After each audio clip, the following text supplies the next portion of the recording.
Hi అండి, ఇవైతే latest highlights చెప్తున్నాను నేను. ఈ హైలైట్స్లో ఆడియన్స్తో ఫేస్ చేసేది వచ్చింది కదా, ఇమ్మాన్యుయల్కి ఆడియన్స్తో ఫేస్ చేసి వచ్చింది కదా. ఒక ఆడియన్ వచ్చి అడిగాడు, మీరు ఒకవేళ కప్పు గెలిస్తే ఎవరి చేతిలో పెడతారు, మీ మదర్కే మీ గర్ల్ ఫ్రెండ్కే అని అడుగుతాడు. అంటే నేనైతే కంపల్సరీ మా అమ్మ చేతిలోనే పెడతాను అంటాడు. ఎందుకంటే మా అమ్మ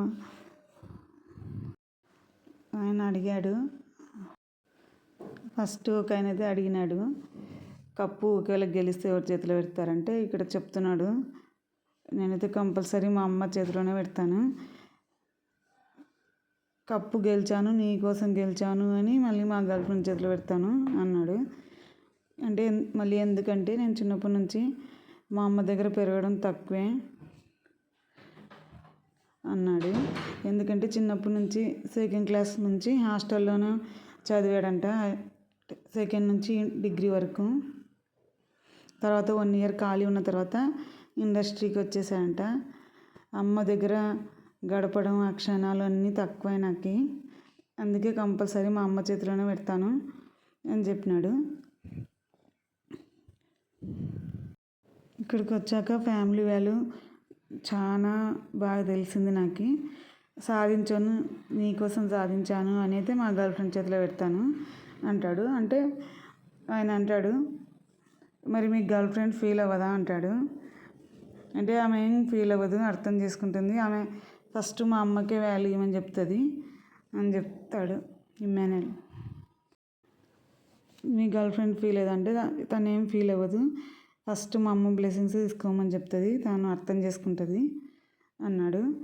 తర్వాత ఇంకొక ఆమె, ఒక ఫ్యాన్ అడుగుతుంది,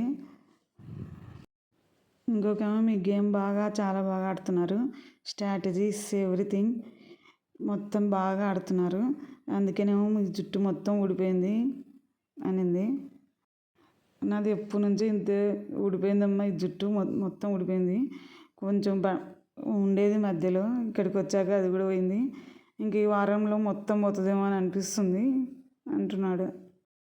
మళ్ళీ మీకు ఎందుకు ఓన్లీ తనుజ గారు అంటేనే సాఫ్ట్ కార్నర్ ఉంది, మిగతా వారు ఎందుకు లేరు అంటే, మీకు స్కూల్లో ఇప్పుడు ఎక్కడైనా మీకు ఒక ఫ్రెండ్ ఉంటాడు,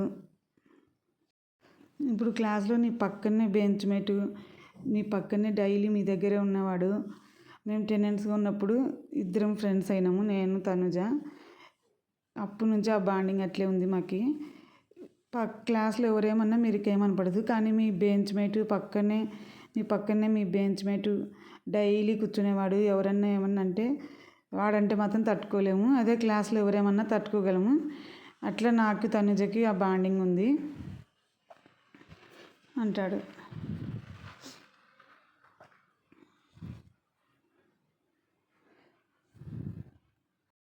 మేము టెనెంట్స్గా ఇక్కడికి వచ్చిన తర్వాత ఏదైతే ఉన్నామో అక్కడి నుంచి మాకు తనతో బిల్డ్ అయిన బాండ్ అది.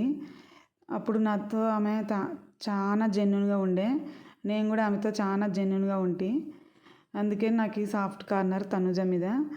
మిగతా ఎవరన్నా అన్నా కానీ అట్లానే సాఫ్ట్గానే ఉంటాను నేను, ఇక్కడ అందరితోనూ సాఫ్ట్గానే ఉంటాను అన్నాడు. చూడండి, ఇక్కడైతే జుట్టు ఇక్కడికి వచ్చాక ఈ వారం మొత్తం పోతుందేమో అన్నాడు. ఇందాక అడిగింది కదా, ఆమె క్వశ్చన్ చేసింది కదా, మీ హెయిర్ స్టైల్ అది అని అంటే, అందుకే ఇంకా కొంచెం ఉండిందమ్మా మొత్తం, ఈ వారం ఇది కూడా పోతుంది అన్నాడు. ఆడియన్స్తో ఫేస్ చేసినప్పుడు వాళ్ళు అడిగినారు క్వశ్చన్స్, అది హైలైట్స్ అనమాట. నాకు తనుజకి అప్పటి నుంచి టెనెంట్స్గా ఉన్నప్పటి నుంచి బిల్డ్ అయింది కదా బాండ్, దానివల్ల ఆమె తను నన్నేమన్నా, నాతో ఏమన్నా అబద్ధం చెప్పినా, నన్ను ఏమన్నా అన్నా, తను నాతో అబద్ధం చెప్పినా నేను తీసుకోలేకపోతుంటే, దాన్ని నేను ఎక్స్ప్రెస్ చేద్దామని చూస్తుంటే, కానీ తనను అర్థం చేసుకోలేదు, నేను తనని ఏదో హేట్రేట్ చేస్తున్నా అని అనుకునేది, నేను అర్థం చేయాలని చూస్తుంటే అని చెప్పినాడు. ఆమె ఒకటే కాదు, మిగతా వాళ్ళందరి మీద నాకు సాఫ్ట్ కార్నరే ఉంది, మిగతా వాళ్ళు కూడా ఎవరైనా ఏమన్నా బాధపడితే నేను అందరినీ హగ్ చేసుకుంటాను, ఓదాడుస్తాను, అందరి మీద సాఫ్ట్ కార్నరే ఉంది నాకు అన్నాడు. వాళ్ళకంటే కొంచెం తనుజ మీద ఎక్కువ సాఫ్ట్ కార్నర్ అంతే అని చెప్పినాడు. ఇంక మళ్ళీ ఆ అమ్మాయి ఏమనిందంటే, మీరు చాలా మంచిగా ఆడుతున్నారు. టాప్ 5లో కంపల్సరీ ఉండాలని కోరుకుంటున్నాను. ఇలాగే ఇలాగే టాప్ 5కి రావాలి. బాగా ఇలాగే జోక్ చేస్తూ అందరినీ ఎంటర్టైన్ చేస్తూ ఇలాగే టాప్ 5కి రావాలి అని చెప్పింది. అది చెప్పేటప్పుడు తనుజ గురించి ఇందాక నుంచి చెప్తున్నాడు కదా ఇమ్మాన్యుల్. చిన్నప్పటి నుంచి మేము ఒకటే పక్క బెంచ్లో ఉన్న ఫ్రెండ్స్ లాగా అట్లా క్లోజ్ అయినాము ఇద్దరము, టెనెంట్స్గా ఉన్నప్పటి నుంచి అని చెప్తున్నాడు కదా, అది వింటుందన్నమాట. తర్వాత మళ్ళీ ఆడియన్స్ ఇంకా నెక్స్ట్ అయితే మళ్ళీ ఇంకొంతమంది ఆడియన్స్ని పిలుస్తాడు బిగ్ బాస్. అప్పుడు టాప్ 2లో ఉన్న బర్నీ, తనుజ వాళ్ళిద్దరు ప్రేక్షకుల్ని ఎదుర్కొనే సమయం వచ్చిందని చెప్తాడు బిగ్ బాస్.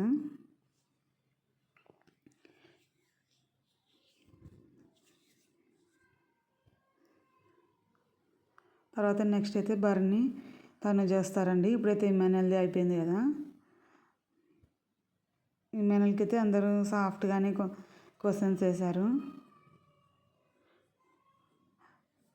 ఈసారి డైరెక్ట్గా ఆడియన్స్తో మాట్లాడేది పెట్టారు కదండి బిగ్ బాస్, అందుకని అది హైలైట్స్లో చూపించారు.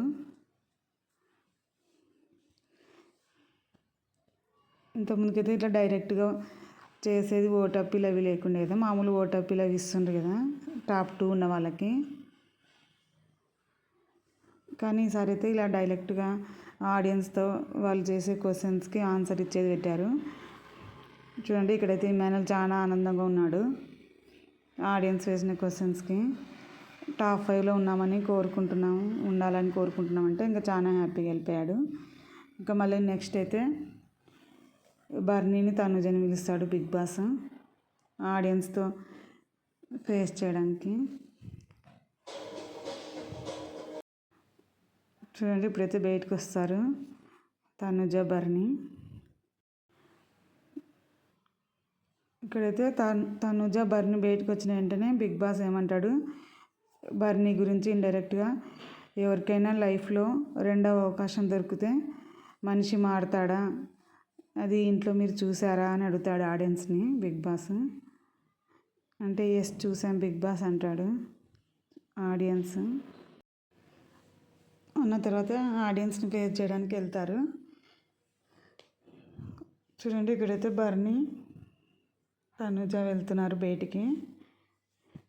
అక్కడ బిగ్ బాస్ అడిగిన దానికి వాళ్ళు బర్నీ గారికి ఒక ఆమె క్వశ్చన్ చేస్తుంది, మీ యారగెన్స్ కానీ, మీ ఎంటర్టైన్మెంట్ కానీ, మీ కమ్బ్యాక్, మీ కామెడీ సెన్స్ కానీ అవన్నీ నేను మీ రెండో కమ్బ్యాక్ ఇచ్చినాకనే చూశాను అని బర్నీకి ఒక ఫ్యాన్ చెప్పింది.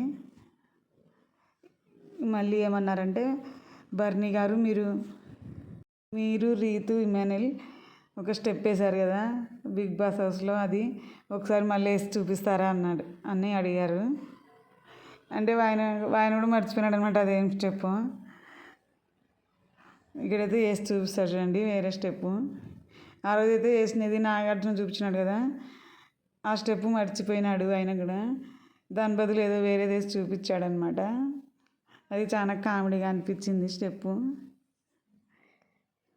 మీరు కమ్బ్యాక్ ఇచ్చారంటే అందరికీ దానికి థ్యాంక్స్ చెప్తున్నాడు ఇక్కడ. చూడండి, అందరికీ నమస్కారం చేస్తూ థ్యాంక్స్ చెప్తున్నాడు. ఇప్పుడైతే ఒక స్టెప్ వేస్తాడు చూడండి. ఆ రోజైతే రీతు ఆయన వేసినది అయితే వేరే స్టెప్ కదా, కానీ ఇక్కడ వీళ్ళు అడిగినప్పుడు వేరేది వేస్తాడు. ఆ స్టెప్ ఏమని అడిగితే మళ్ళీ వేస్తాడు. తర్వాత అయితే నెక్స్ట్ ఇంకొక ఆడియన్ అయితే తనుజకి వేస్తాడు క్వశ్చన్. అదేంటంటే, మీ గేమ్ చాలా బాగుంది తనుజ గారు, మీరు బాగా ఆడుతున్నారు అని అంటున్నాడు. ఇలాగే మీరు టాప్ 5లో ఉండాలని కోరుకుంటున్నా మేడం సార్, మేడం అంతే అన్నాడు తనుజని. ఇలాగే కంటిన్యూ చేయండి అని అన్నాడు. ఇంకొక ఆమె అయితే బిగ్ బాస్ సీజన్ 9 అయితే ఒక అమ్మాయి విన్ అవ్వాలని కోరుకుంటున్నాను ఒక అమ్మాయిగా అని ఇంకొక ఆమె తనుజకి చెప్పింది. ఫస్ట్ సారి హైలైట్స్లో అయితే ఫస్ట్ సారి వచ్చిన దాంట్లో అయితే తనుజని అందరూ బాగా మెచ్చుకున్నారనమాట ఫ్యాన్స్. మళ్ళీ నెక్స్ట్ టైం వచ్చిన ఫ్యాన్స్ అయితే కొంచెం ఆమెకి ఆపోజిట్గా అడిగారు అనుకోండి క్వశ్చన్స్.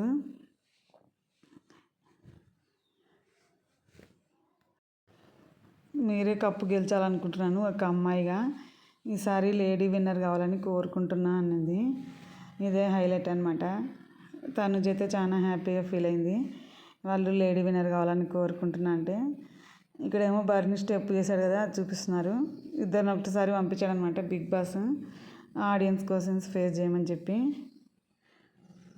చూడండి, ఇది కామెడీగా అనిపించింది బర్ని చేసే డ్యాన్స్. మళ్ళీ మొన్న కూడా చేశారు కదండి ఇంకొకసారి సంజన, సుమ్ము, బర్ని. ఆ స్టెప్ ఫేమస్ అయిందని ఇంకా వాటికి బర్ని వాళ్ళు స్టెప్ చేస్తున్నారు కదండి ముగ్గురు కలిసి. మొన్న సుమన్ శెట్టి వెళ్ళిపోయే ముందు కూడా చేశారు. ఈయనైతే మేడం సార్ మేడం అంతే అన్నాడు తనుజని. అప్పుడైతే తనుజ చాలా హ్యాపీ ఫీల్ అయింది. మీరు చాలా బాగా ఆడుతున్నారు, ఇలాగే కంటిన్యూ చేయండి, అస్సలు మీకు ఎదురే లేదు, ఇంకా ఇలాగే కంటిన్యూ చేయాలి, ఇలాగే మీరే కప్పు కొడతారు అన్నాడు. ఒక లేడీ కూడా అది చెప్పింది. ఈసారి సీజన్ 9 అయితే ఒక లేడీగా నేను అదే కోరుకుంటున్నా, మీరే విన్ను కావాలని అనింది.